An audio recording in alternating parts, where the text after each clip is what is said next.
Hi, everybody. Welcome to our fabulous November Slow Flowers meetup.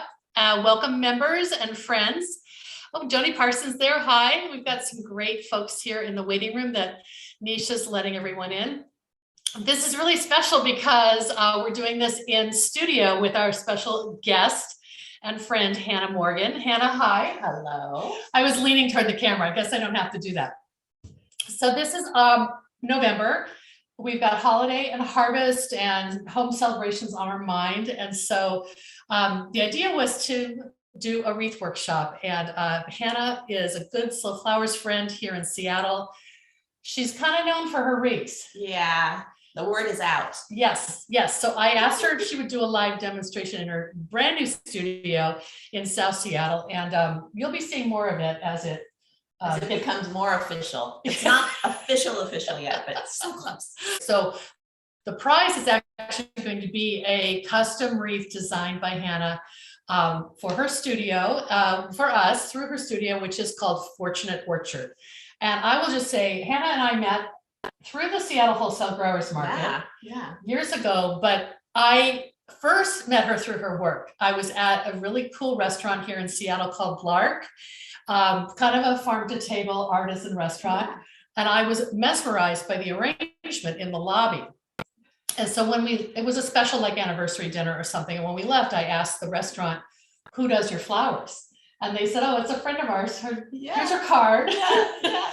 And so how did you get into doing restaurant design, florals? You do a lot of hospitality. I do. I worked in the restaurant industry for many years. And so that kind of led me to know people. And also I think that restaurants appreciate that I have a sense of the pace of a restaurant. And like, because you've worked in a restaurant. Yeah. And it's, I know like when to come and when not to come. And I know what's going to last well in that intense environment. And, it's great. It's my favorite kind of work to do, where you just get to kind of do whatever you want, and big is good, and that's true. Make it exciting. That's true. And so you often post those designs on Instagram. Yeah. Okay, so we'll put Fortunate Orchard's website and Instagram feed in the chat, so you can be sure to follow Hannah.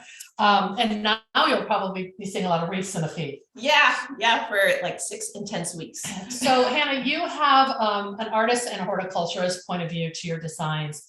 What particularly comes into play when you're designing wreaths? Because you don't want a generic, evergreen wreath with a red bow on it. That's not your style. No, I don't do bows personally, but I just am drawn to the amazing variety of conifers. I mean, we live here in the Pacific Northwest, so it's, an abundance of beautiful evergreens, the colors, the textures. The scent right now in the studio is just beginning to smell amazing. Yeah, it is. So like Christmas in here. So it's all of that. Just the amazing showcase for plant life. Yeah, and you're going to cover some of these things in your demo, so we won't get show off your secret tips until you get started. I would encourage everyone who's joined us. First of all, thank you for joining us. If you have any questions, please add them to the chat. We'll try to get to them. We're down one staff member today. So if we don't get all your questions answered, I'll run those by Hannah and we'll do a blog post with her tips as well. But let's just get started. I will also probably pop in with some questions, but I'll do it off camera. That sounds great. Okay, thank you so much. This is so great. I'm really so glad to be here in person with you. This is wonderful. All right. I usually do classes where people are talking back at me, so please do put things in the chat, because otherwise I'll just be in my echo chamber over here going on and on and on. So as Deborah so beautifully introduced, I am Hannah Morgan. My company is called Fortunate Orchard. I have a studio here in South Seattle. It's next to my home and my garden, and I do almost exclusively US grown based floral design, especially Pacific Northwest. We're so lucky that we live here where there is so much beauty almost year round. Actually, I think there's beauty year round, but in terms of growing flowers, we're lucky that we have an extremely long growing season. But at this time of year, I turn to wreaths. And so I'm going to start just by talking a little bit about my ethos behind wreaths and like what I like to do in terms of keeping everything as environmentally sound as I can. I make a lot of wreaths. Some people are just going to make one wreath or, a few for friends and family, but because of the impact that I could have by making, 100 wreaths in a season, I really try to be mindful of the way I source my evergreens and the materials that I use. So I use grapevine bases. I don't make them, I buy them online, honestly, but you could get them at craft stores. There is this huge grapevine industry in like Texas and the Southwest. And so a lot of these come from Texas. And there's some great online sources. People just wind these up, I guess, in the summer and leave them to dry and they're ready for me. So I like using this because it makes a compostable wreath and it also makes a nice robust wreath, which is my own personal way of doing things. Like I like a really full wreath with lots and lots of elements and textures and, a big heavy statement piece. So this gets me started with that instead of using just a wire base. I also, instead of using paddle wire, use twine.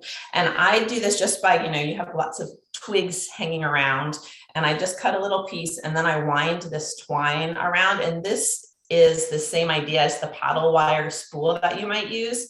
But again, by binding all of the greens with this, it makes a compostable wreath. So when it's time to take the wreath down, people can just toss it in the compost if they don't want to reuse the base.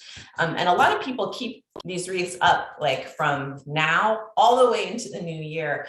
Sometimes I will deliver wreaths in November and like the old wreath is still on the door, which is like a fire hazard and probably not a good idea, but I am also honored that they dry so well and, the color is completely like phenomenal. Actually, it's like rust when that happens. But so anyway, you can keep them up for as long as you want to. It doesn't have to just be for the holidays, especially with the Fortunate Orchard wreath style. We don't put bows and bells and things like that. So it really is a winter wreath, not a holiday wreath necessarily. Yeah, so It's exciting. yeah, it's, it's a great tradition. People do it again, like just maybe one for themselves, or, you buy every year the wreath, or, we have people who come to our wreath workshops every single year. It's lovely to see people get excited. And it's the time of year when people really bring botanicals into their home, which I love. So I'm going to talk a little bit about the materials that I use and the botanical side. I source my evergreens through the market here. I don't like forage personally, because I have so much that I need. So if you do decide to forage, I would say just be mindful of the impact that you're having in terms of cutting and, personal property, but also just tree health, right? This is a good time of year to go and get blowdown. Like in the forest, if you live near a forest, you can grab lichen branches that have fallen down in storms, or cones and berries and things like that. It's a great time of year to do that. So when I'm buying my botanicals, I avoid needle. I'm not a horticulturist, but like firs, larch, things that have needles tend to drop the needles pretty quick. So I go for conifers that have scales. So cedar, cypress, cryptomeria, super cool. This is from Charles Little in Oregon. And so it's actually a lot of this is from Bethany, Charles Little in Oregon. I ordered this through the Seattle Wholesale Growers Market, but by using things with the scales, it's just going to last really well. It tends to dry. The color is true still. It will become a little less vibrant, but it will maintain its color beautifully. And it'll just ensure longevity and not dropping the needles. I got this juniper. This is from Raindrop Farms, also in Oregon. So yeah, it's all super bright. I really am drawn to contrast in when I choose the materials. Like I want to put things next to each other that really are going to sing. So I think that we've hit it here. I usually offer as wreath options blues and greens or golds and greens. And that's how I've simplified it for myself in terms of design. Like I just offer like these two color palettes, and then people can choose. This would be a blues and greens, I would say. So that is what I would say about choosing materials in the botanical side of things. So that one on the left, that large spray, that Douglas fir? This here? Yeah. This is noble. Oh, no, okay. Yeah. And so I use noble, and this is a perfect segue for me to get started. I use noble as like a base for my wreaths and my garlands because it's really strong and it holds its shape. It's also a little cheaper than some of this like more elegant, special stuff. And so what I have learned to do is to use this or silver fir, make great bases. So when I'm cutting, and it's nice talking to a group of people who are floral people or growers or, plant lovers. So I want to get as much as I can out of each bough, for not wasting I don't want to waste a thing. So I always kind of cut, again, I'm not a horticulturist, but at this place where it intersects the branch and the vertical and the horizontal. Yeah. And so by doing that, I can get as much as possible from each bough. And these nobles, a little goes a long way. And I usually save the littler pieces for later, for a small piece. And I do a little, as they say in cooking, like a little mise en place, right? Like I make little, I don't do bundles, but I just have a little pile of different things to help things go faster. So like in my studio, maybe I'd have someone who's helping me do this job, make all the little pieces. I mean, it's still very much a handcrafted wreath versus the extreme of where people are using machines or the metal base with the clamps. Totally. That is a little bit more assembly line. I mean, you might have really unique ingredients in those, but this is truly, because you're trying to make it compostable, 100% hand built. Yeah, no, that's true. It's funny. Yeah. I came to this, actually, I took a class from, again, Bethany Charles Little at the growers market years ago. And that was the first time I'd ever made a wreath. And this is the way she does it, I think. One of her ways, yeah. Yeah, so that was just where I started and how I kept going. And then I made some more adjustments, like I used the twine and that sort of thing. But yeah, I never used a machine, and it's just kind of, it's a different animal, really. So to get started, I make just a simple knot, and I always seem to start around here at 2 o'clock, but I don't think it really matters. Just a simple knot to get it attached.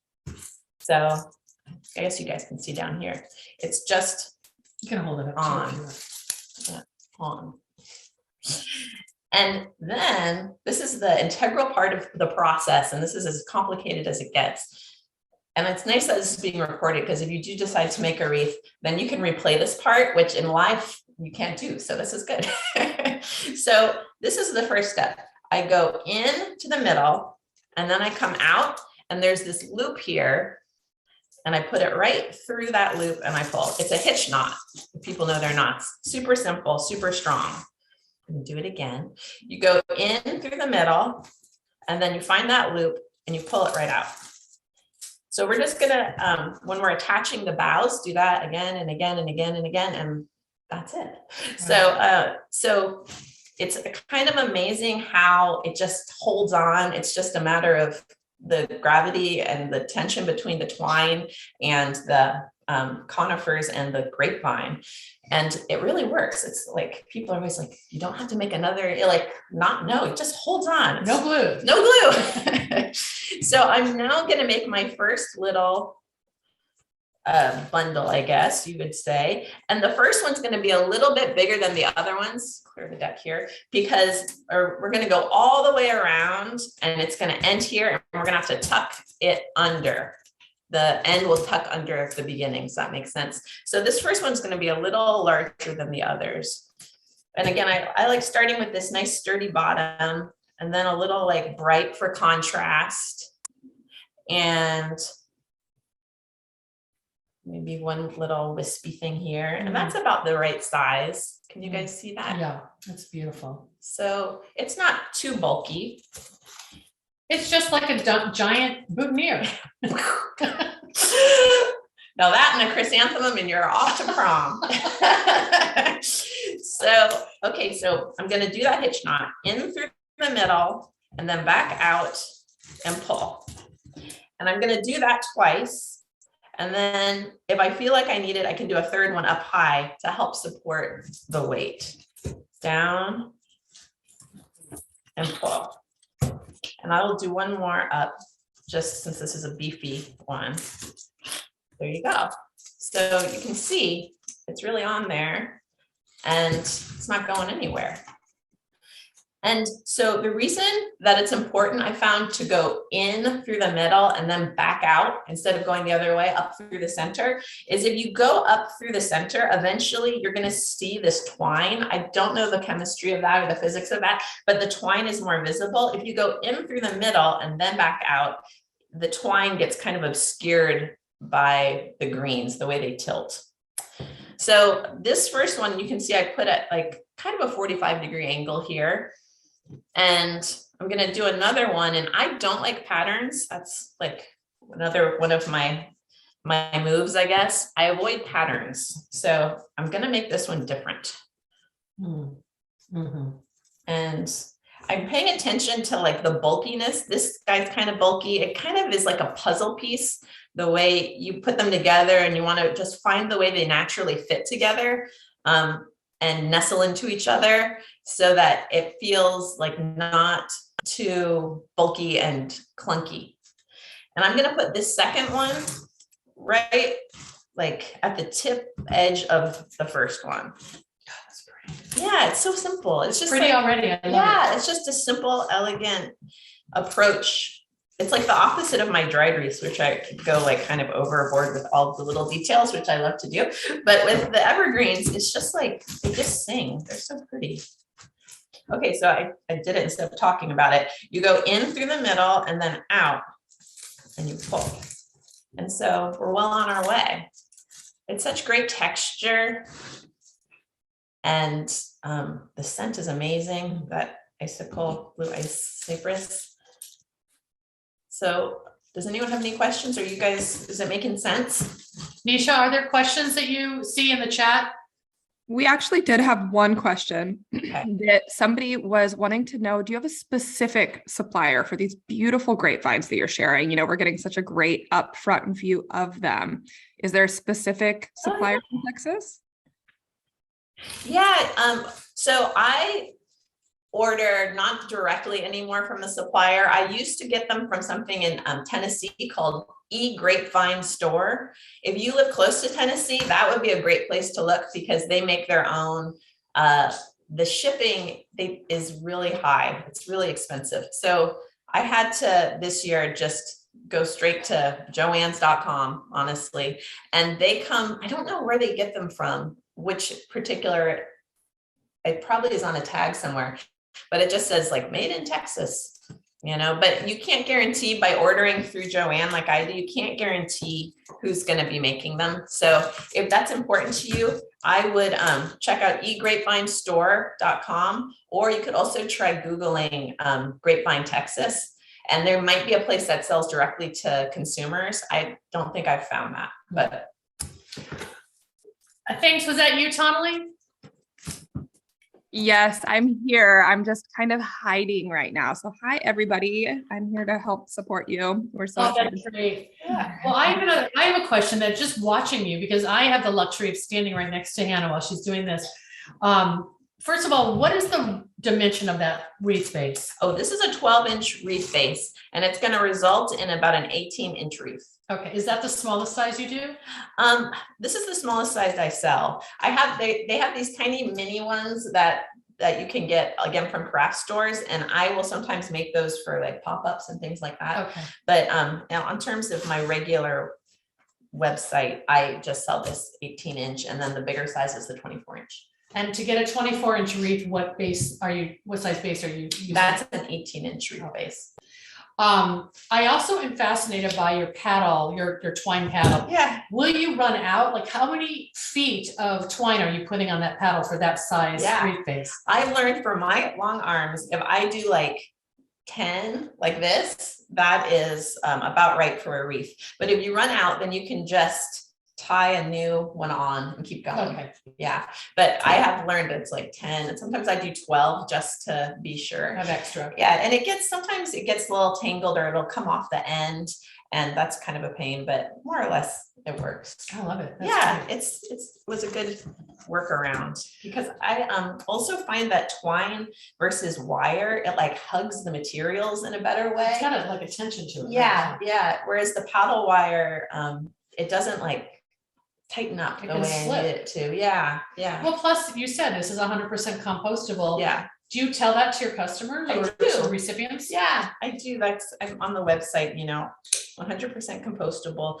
I try to do all my wreaths compostable, although my dried wreaths, I use bind wire. I just need that to have, because it's not as beefy of material. So they're not compostable technically, but just very nearly. Yeah. So here I go. And so right now I don't have any decor, as you would say, on here. I call them baubles, but I can start integrating some. So different things that I use are rose hips that I buy them in the fall and just let them dry, because they're kind of harder to find in the, I like these natural kind of rose hips, and they're a little hard to find in December. I think they do come out of California though, at that time of year. But so I have that. And then I also have eucalyptus pods. These are from California. Wow, those are gorgeous. Yeah, they're really fun. They're nice with these blue wreaths.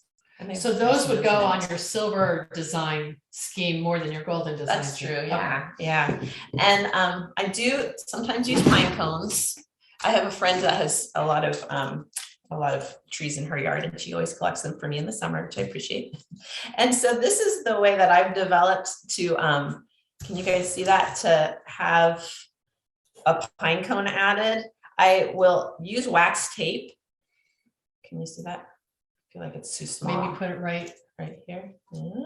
I use wax tape and a skewer, and that way I can just stab it right into the wreath, like so.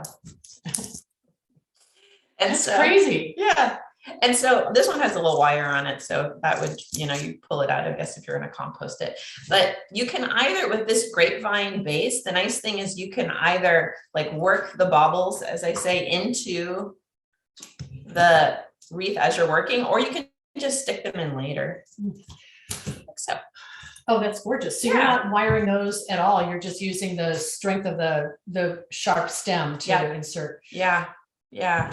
And and sometimes like little pieces, like I like using juniper, and I think I'll probably just because the incorporate berries. it. Yeah, the berries. But you can also do that with like a little piece sprig of juniper. You can just wax tape it onto a skewer.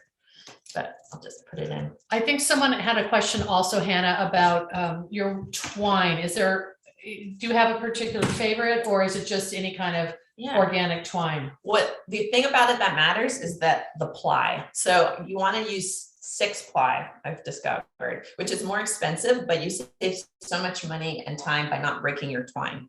You don't have to pull it very hard, but like the stuff that you get that's just like typical craft twine is not quite strong enough. And also like the tension, like the friction against the grapevine sometimes will make it break. So I've learned, get 6-ply twine. That's a good question. So this part is looking a little too fat to me. So I need to make sure that I'm making it go at that 45 degrees. I'm going to get rid of the juniper for now, because that's part of the problem. If you start going more vertically, then it just builds up onto itself, and then it just gets too bulky. And also you end up hiding all the fun stuff. So I'm reminding myself to keep that 45-degree angle. I think it's so interesting too, that you don't have to pre-make your bundles. You're almost just making them on the grapevine, and just by layering them. Yeah, that's right. And I like doing it that way because it's like a puzzle, and so I want to make all the pieces fit, and you just don't know until you get there, you know? So just marching along. So Hannah, now on fortunateorchard.com, you have an e-commerce site.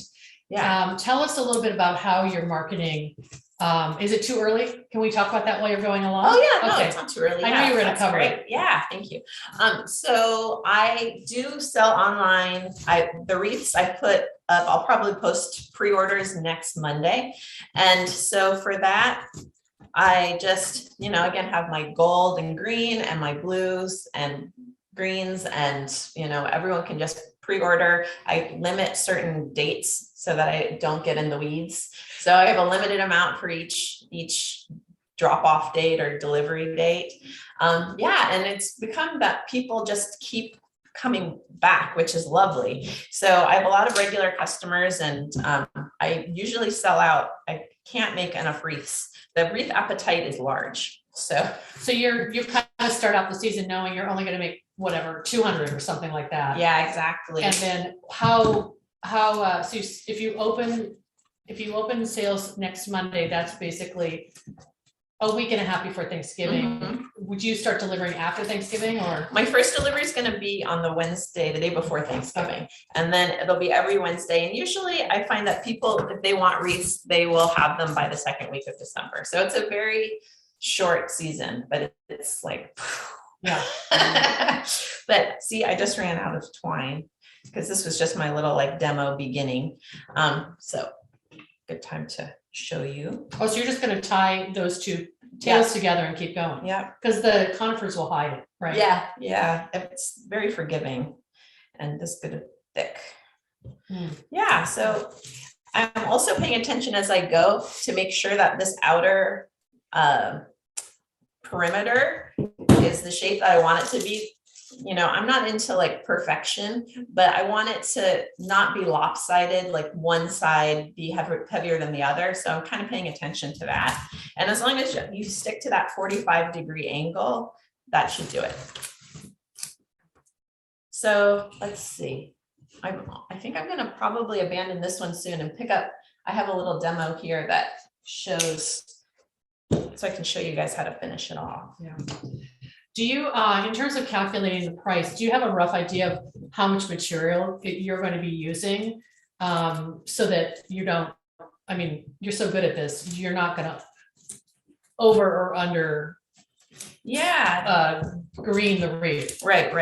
Thank you. I think that experience helps for sure. But if you're doing this for sale, if you're going to make a lot of wreaths, if you make one wreath and really pay attention to how much you're using, that's the math that you need to follow for your own style of wreath, and know, how much you're going to be paying for the materials, and then add in your labor time, and then there's a limit to what people will pay for a wreath, I guess, but also, make it worth your time, I would say, because if people want a cheap wreath, they're easy to find. So, really make what you want to make and make it look as beautiful as you want it to look, and know that it maybe won't be the cheapest wreath available, but it'll be special. It's your art. Well, I feel like also, Hannah, because you have, everyday customers, you're feeding them with something they can purchase before you get back into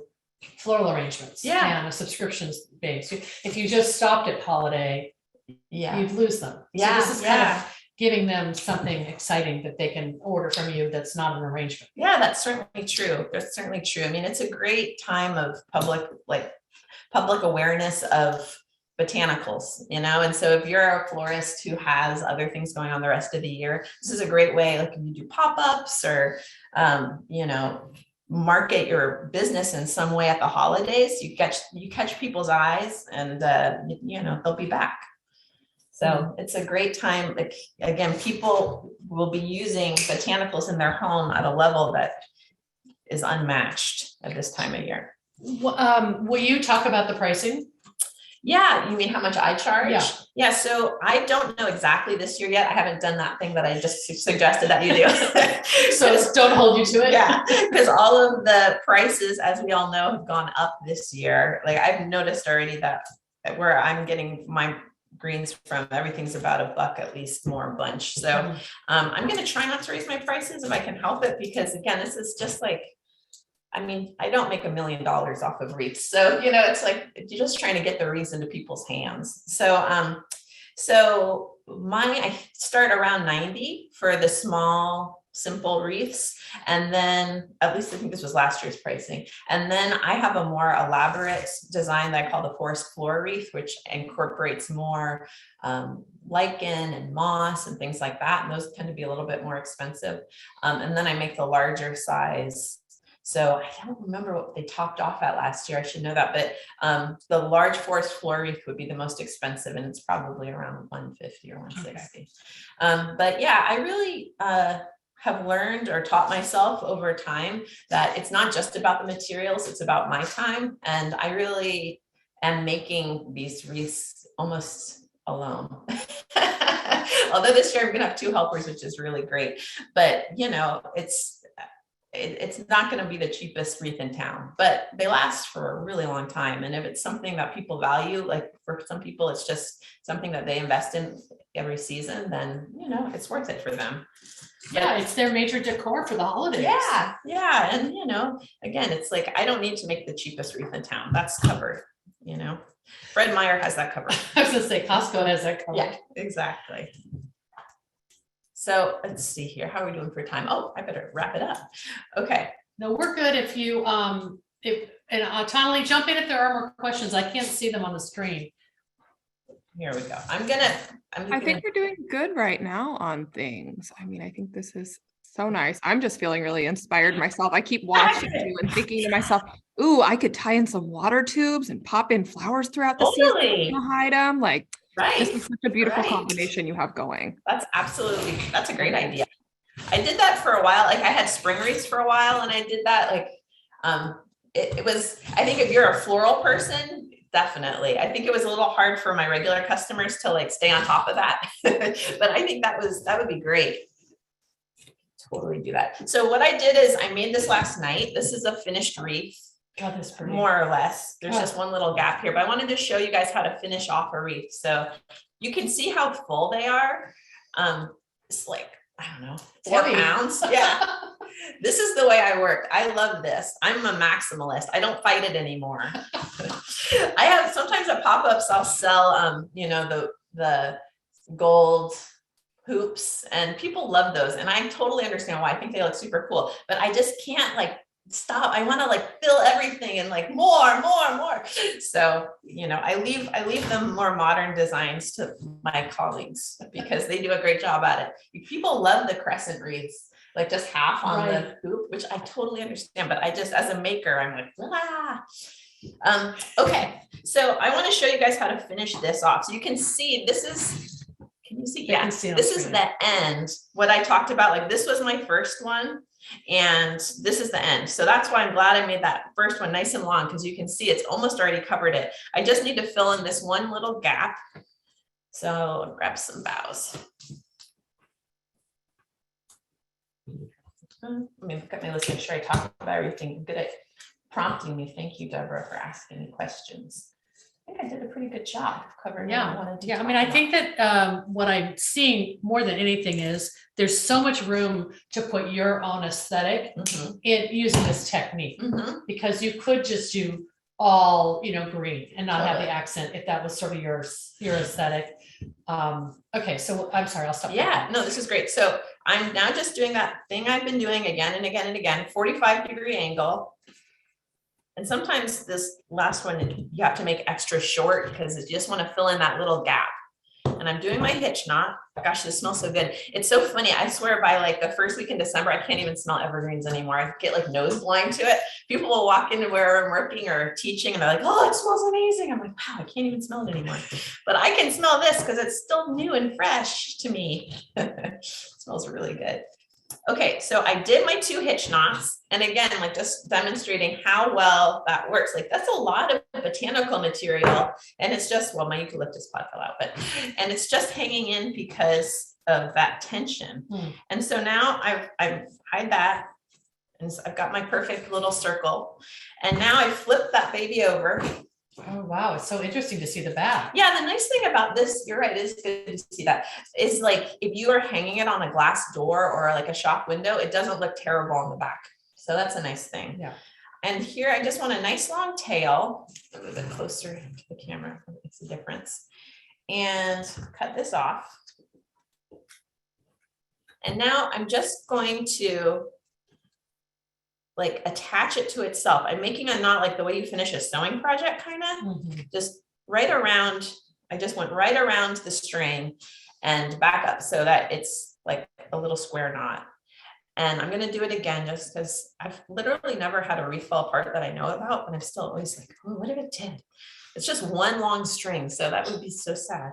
And then I just do a third one for extra care. And then I find a place on the wreath, this one's a really tight one, to try to attach the string to the physical wreath. Again, just insurance.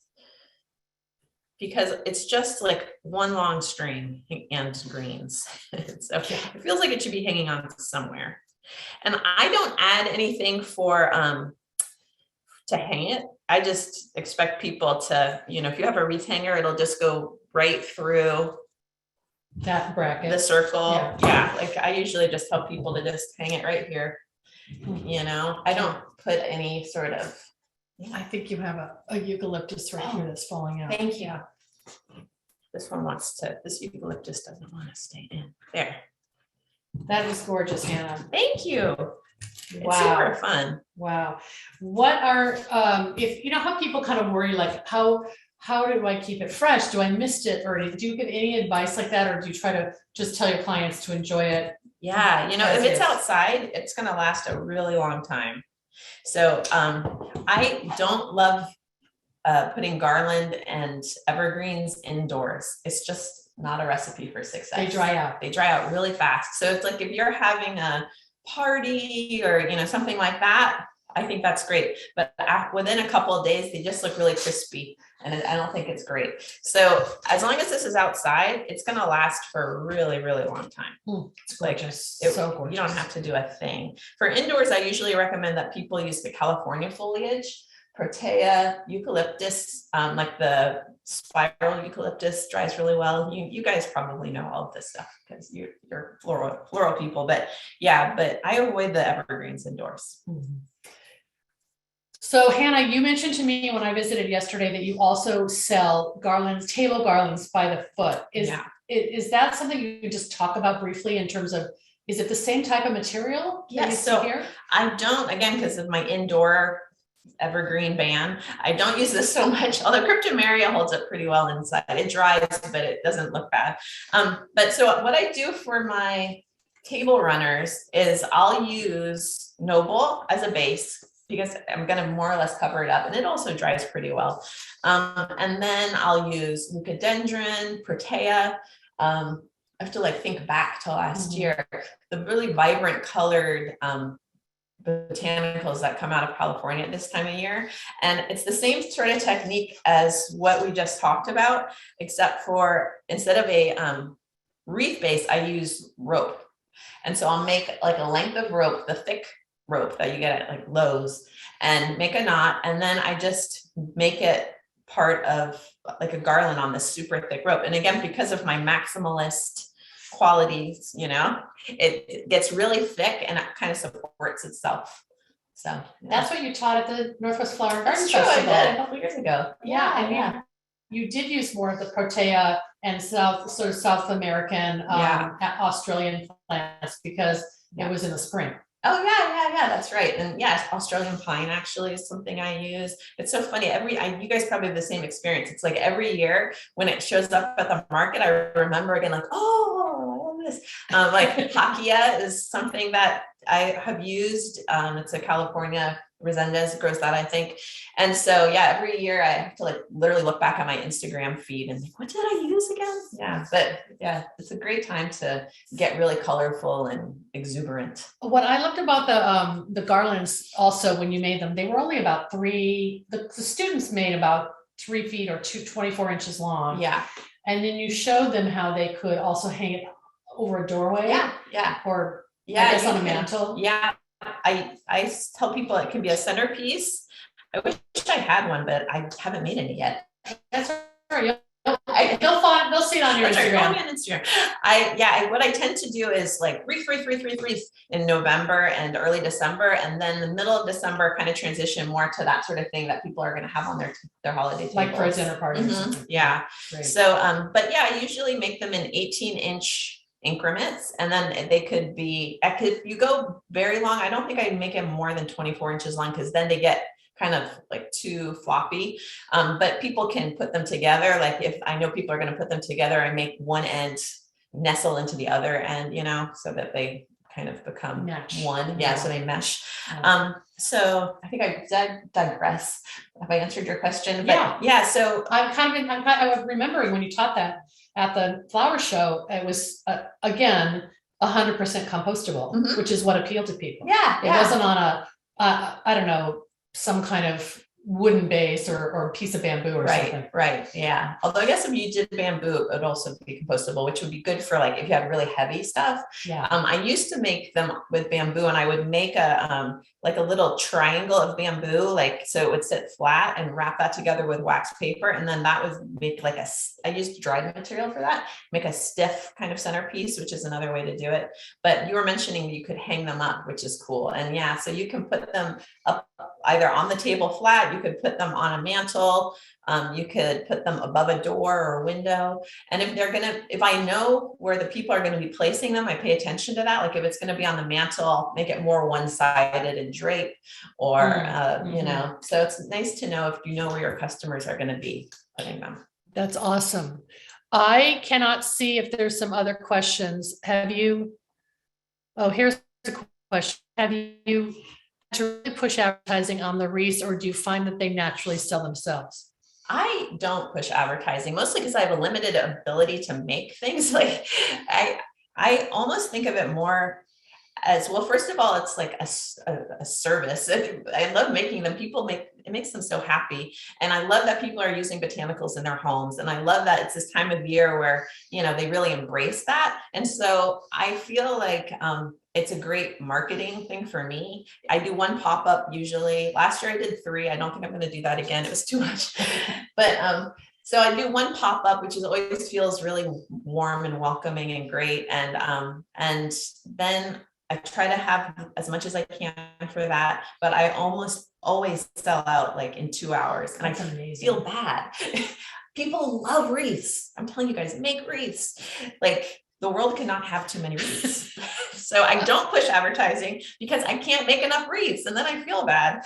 So yeah. That's so funny. It's like, I just went to a bakery when I was in Albuquerque, and they always sell out, but the owner insists that they keep to their official hours. So like the last hour and a half, the gal was like, all I'm doing is telling people we've sold out. Disappointing people. That's so funny. They never closed early. No, it's weird. Yeah, but it's really the appetite. That's why I'm like not at all proprietary about telling people how to make wreaths, because like, I mean, I don't mean to sound like a jerk. Like I will never be able to make enough wreaths. Like we all need to be making wreaths. That's we all awesome. need to be making wreaths. That's great advice. Tonley, I can't see if there are any other questions. Oh, there's one from Lori Poliski saying, do you try to get pre-orders or make them sell? You do pre-orders. You're going to start that next week, right? Yeah. Hey, Lori. I do pre-orders. And what the reason I do that is because the first couple of years I did it, I would just be like, staying up till like 1 a.m. trying to fill orders that I hadn't anticipated. And I figured out to manage my time and to make it so that it's not so intense and frankly unpleasant.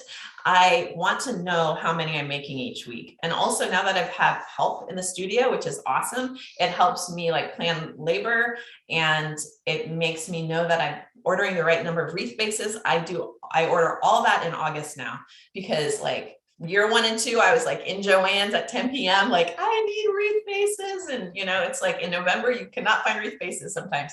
So I really have a plan. I have a spreadsheet, and I have like, I open up an X number of wreaths for each week and pre-order, and I'll do that over the weekend. I'll have to figure that out. Post it Monday, and then people can slot in what day they want it delivered. And when I'm sold out, I'm just sold out, because otherwise, like I said, like I could be making wreaths for 24 hours a day for like 4 weeks. And but I can't, so I don't. So yeah, so I pre-order, and also it helps with materials.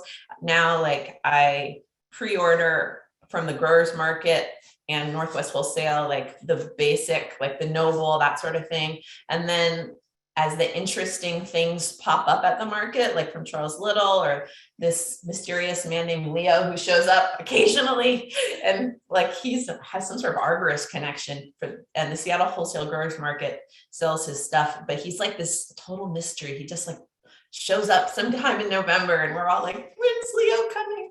But as those things come, then I can buy them and have exciting, cool things, but I know that I have the basics covered. So pre-order has been an important part of my process. I'm going to ask a question before we wrap up, and that is that I know you're going to add shipping this year, and this is kind of your beta year, right? Yeah.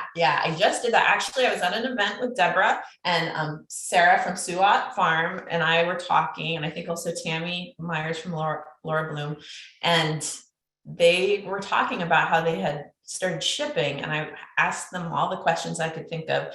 And so there's a place, you guys might already know about this, Cal Flowers, and it's I don't know even what it is. Cal Flower, can I say? Yeah, please. So Cal Flowers is they're Slow Flower sponsors. Oh, cool. It's the California Association of Growers and Shippers, but they are the one organization that has negotiated the best discount for FedEx shipping and UPS shipping for flower farms and florists. So if you join, you can take advantage of that. Yeah. Like something like up to 70% off retail. Yeah, it's kind of amazing. And I haven't, maybe my first time will be, what you ship out for us. Yeah, it really might be. But the fellow who is in charge of the program is really great. He calls me and answers my questions, and it's not like, salesy at all. It's like almost too good to be true. So check it out, Cal Flowers. It cost me under $300 a year. So this is the first year I've done it.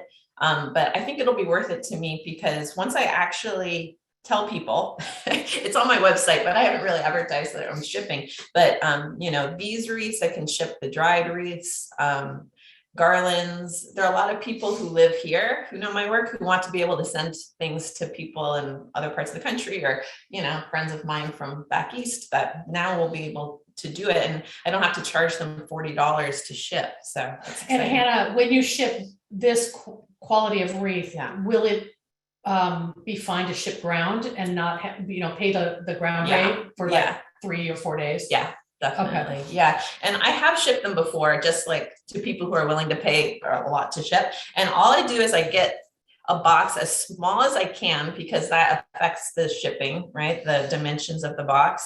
And then I would just put craft paper in the middle and craft paper on the corners, and that's it. And then just like smaller is better, so that it doesn't shift. Yeah. And Heather, I think that might answer your question for shipping. How do you stabilize the wreath and so it doesn't get damaged? So it looks like, the boxes, finding the right size box. Yeah. You probably have one for the smaller wreath and one for the larger wreath. Right. Yeah. And then the craft paper, again, that's compostable. Yeah, totally. Yeah. And I started using like paper shipping tape. I'm getting very it's like once you get into like really trying to reduce the amount of plastics that you're using, there's so many great options out there. There are alternatives to it's not as easy to find, but once you start like getting into that, there's a lot of great options for packaging that. And yeah, just cutting the box down so that it's really as close to the size of the wreath as possible. Okay. And where do you source your boxes from? Do you know that? I have not gotten a great solution to that yet. I did Uline before, and they're not entirely in line with my own politics. Yep. So I'm trying to find an alternative. And I had a friend tell me, and I will try. I can try to tell you. I just have to look it up in an email what their solution was. But I'm still going through my old boxes. So. Right. Well, we'll do a blog post about this and share your resources. Yeah.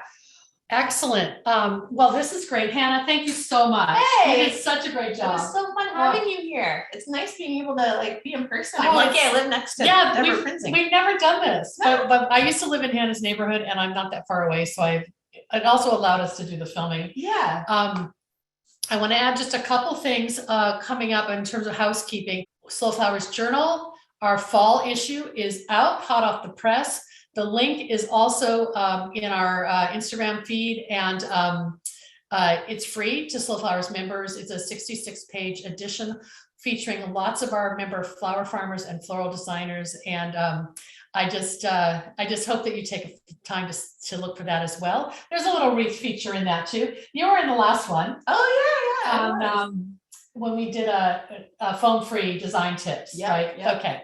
So I just want to thank you all so much. I want to thank Hannah and thank Tonali and Nisha for managing this wonderful meetup. Our next meetup is the second Tuesday in December. I believe it's December 9th at the same time. And Tonali and I have been brainstorming about what the topic is going to be. And we're going to focus on value-added products that our members are designing from, all kinds of plant-based materials for gift giving, from body products to candles to art. And so it'll be kind of a holiday thing. Pardon? I said it could be pressed flowers. So if anybody has something that they're excited about they're making with flowers, feel free to reach out. We are here for you. You can email us anytime at membership@slowflowers.com. I also wanted to add in, before we go today, Deborah, we have another prize.